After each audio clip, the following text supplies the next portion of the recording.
who is the powerful person or people behind this? Legislation that would expand the state's public utility regulator has passed the Senate in record time and is now being considered by the House. Senate Bill 360 would change the makeup of the Alabama Public Service Commission from a president and 2 commissioners elected statewide to 7 members, 1 elected from each congressional district in the state. The bill would also create a state secretary of energy appointed by the governor who would set agendas for the commission and administer its business. The bill was introduced on Tuesday and passed yesterday, sending it to the House. But in an exclusive interview, Michael Higdon spoke with a Chilton County commissioner who says something isn't right, and this bill does not look out for the people of Alabama.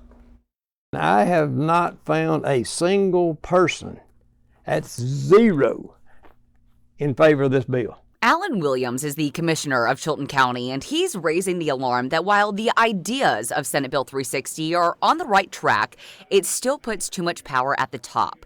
Should it pass, it would expand the commission to 7 members starting in July. The governor will appoint those members from a list of 3 names for each position submitted by the lieutenant governor, House Speaker, and President pro tem of the Senate. And starting next January, a new Secretary of Energy for the state would have to be appointed by the governor. The governor's going to appoint the czar. Where's the people's wishes in this? You know, for one time, Montgomery needs to grow a backbone and stand up to whoever this powerful person or people are who is pushing this bill. Stand up and say, no, we're going to side with the people of Alabama. There are some stipulations in the bill for utility companies. It would freeze rate hikes on electric bills until 2029. The law would also prevent utilities from passing certain costs on to their customers. But Williams says it's still shady, especially with how quickly this bill is going through the State House. The only ones I'm finding in favor of this bill are the ones who voted for it. Now, I haven't talked to any of my friends who are in management with Alabama Power Company. You know, they may be in favor of it too.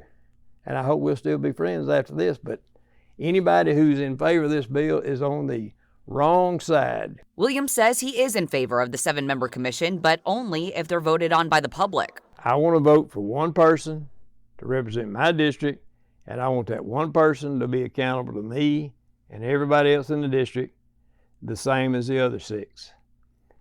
This is not clearing the Montgomery swamp. This is adding to it. The bill is now in the House, and next week is the last week of session. Williams is encouraging everyone to call your representative to let them know how you feel about the bill. Michael Higdon, WVTM 13.